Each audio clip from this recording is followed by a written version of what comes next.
के कपड़े उतरे क्यों थे?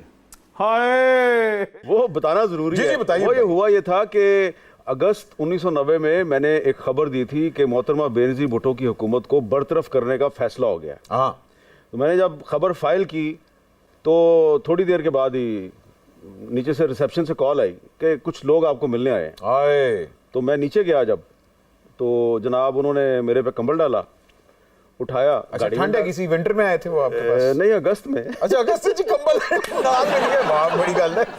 कंबल डाल के उन्होंने मुझे गाड़ी में डाला और ले गए, और यहीं पे कहीं करीबी जफर अली रोड है, अच्छा, वहाँ पे ले आए वो। और जनाब उन्होंने मुझे कहा कि ये जो तुमने अभी खबर फाइल की है, अभी खबर छपी नहीं थी, सिर्फ फाइल हुई थी? सिर्फ फाइल हुई थी। फाइल हुए भी कोई 2-2.5 घंटे हुए थे। वाह वाह वाह वाह। वो ये कहाँ से मिली है खबर, तुम्हें सोर्स बताओ। तो मैं जनाब बड़ा यंग जर्नलिस्ट, मैंने कहा सहाफ़ी अपना सोर्स नहीं बताया करते। क्या बात है। एक चपेड़ इधर से आई, एक इधर से आई। उसने कहा सोर्स बताओ। मैंने कहा जी मैं सोर्स नहीं बताऊंगा। इधर से एक को सुनना आया, इधर से एक को सुनना आया। उसके बाद उन्होंने कहा सोर्स बताओ। मैंने कहा मैं सोर्स नहीं बताऊंगा। फिर उन्होंने वो ना इधर वो चीज, वो अपने वो नकल डस्टर वो पहन लिए, आहनी मुक्का। हाँ हाँ, और वो सर उसने मेरी पसलियों में जब मारा, हाय हाय हाय, तो मुझे दिन में तारे नजर आ गए। तो काफी मारा। तो मैंने कहा नहीं, मैंने सोर्स, अब जो सोर्स है वो मेरे दिमाग में आ रहा है, मेरी आंखों के सामने घूम रहा है, और मैं उससे बातें कर रहा हूँ कि अंकल आपका नाम बताऊं या ना बताऊं, बताऊं या ना बताऊं। अंकल जो है वो इस तरह हाथ बंद के मेरे साथ सामने खड़े थे, बेटा मेरा नाम नहीं बताना। तो उसके बाद फिर सर उन्होंने मेरे कपड़े उतारे। पहले मेरी कमीज उतारी, हाँ ठीक है, फिर मेरी बनियान उतारी, फिर उन्होंने मेरी पैंट उतार दी। सोर्स बताओ। अब मैं सोच रहा हूं कि अगर मैंने दोबारा नो की तो मेरा अंडरवेयर भी उतार देगा। तो मैंने सोचा कि मैं क्या नाम बताऊं, तो सोर्स को प्रोटेक्ट भी करना था। बिल्कुल बिल्कुल। मैंने उनको एक गलत नाम बता दिया। उस जमाने के एक बहुत मशहूर मिनिस्टर थे। अच्छा, तो उन्होंने कंबल पाता। मुझे समझ आ गई कि ये कौन सा इदारा है जिसने मुझे उठाया है। हाँ।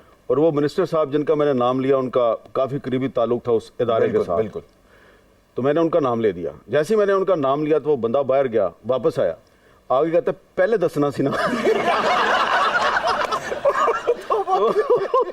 तो इस तरह मेरी जान छुटी। मीर साहब, सोचने की बात तो ये है कि आपका सुपर इंटेलिजेंट ब्रेन तब जागता है जब सिर्फ अंडरवेयर रह जाते हैं।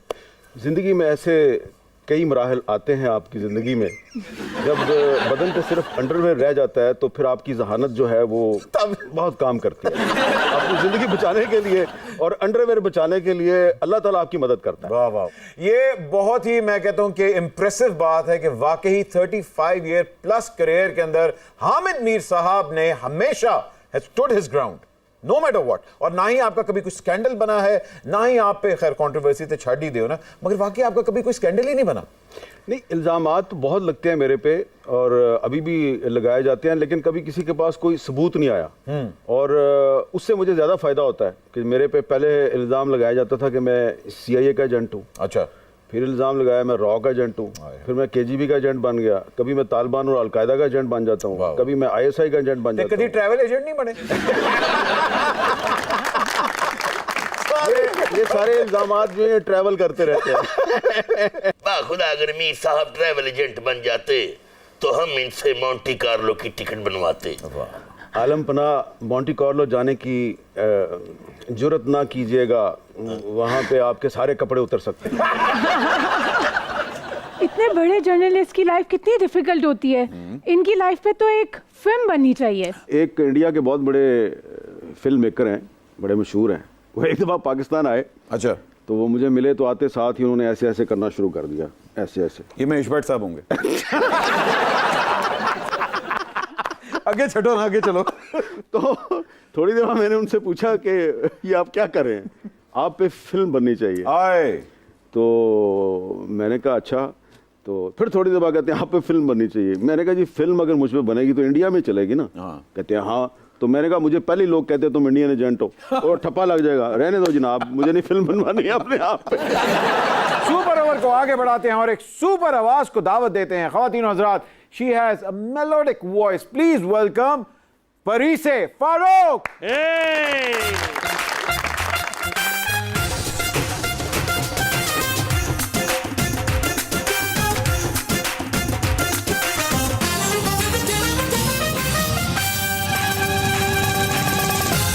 हाय producer, welcome to the show.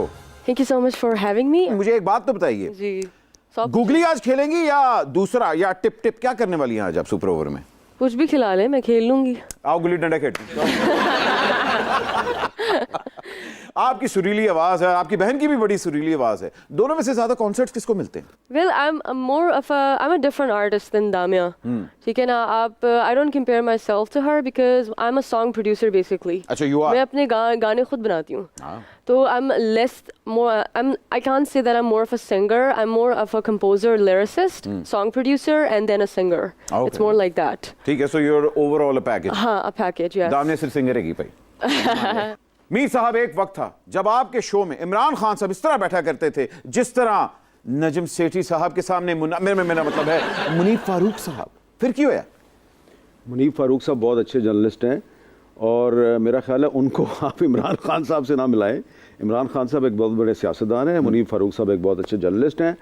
और ये सिर्फ इमरान खान साहब नहीं हैं, जब यूसुफ रज़ा गिलानी साहब प्राइम मिनिस्टर नहीं थे तो वो भी इसी तरह मेरे शो में आके बैठते थे। जब राजा परवेज़ अशरफ साहब प्राइम मिनिस्टर नहीं थे तो वो भी इसी तरह आके बैठते थे। उससे पहले भी बहुत से प्राइम मिनिस्टर, मीर ज़फ़रुल्लाह जमाली, चौधरी शुजात हुसैन, सारे आगे बैठते रहे हैं। तो इमरान खान साहब जो हैं वो कोई अनोखी चीज़ नहीं है। और मुनीफ फारूक को आप बीच में क्यों लेके आए हैं? और तो मैंने पता है, मैं डंडी मार ली थी, मैं मार ली डंडी नहीं, डंडा मारे। नहीं साहब, आपकी मोहब्बत में हम रात रात भर जागे हैं। तखय्युल की गहरी झील की तह से मोती निकालकर आपके लिए कुछ लिखा है, अगर इजाजत हो तो पेश करूं? प्लीज।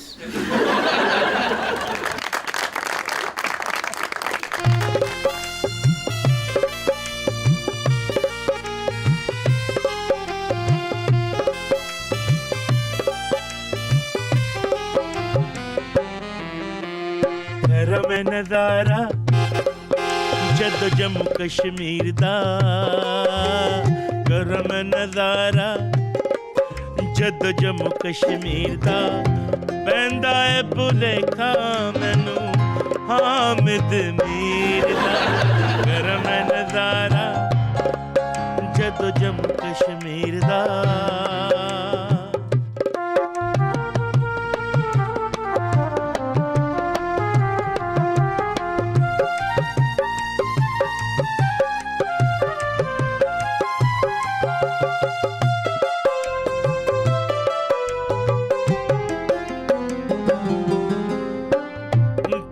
में पिछले हालात भी ये दसदा, टीवी उत्ते तजीजिया करे अगों तकदा, एदे सवाल तो हर कोई डरदा, बार बेरोके सीधा है ना किसे वजीर दा, करम नजारा जद जम्मू कश्मीर दा, करम नजारा जद जम्मू कश्मीर दा, पैंदा है भुलेखा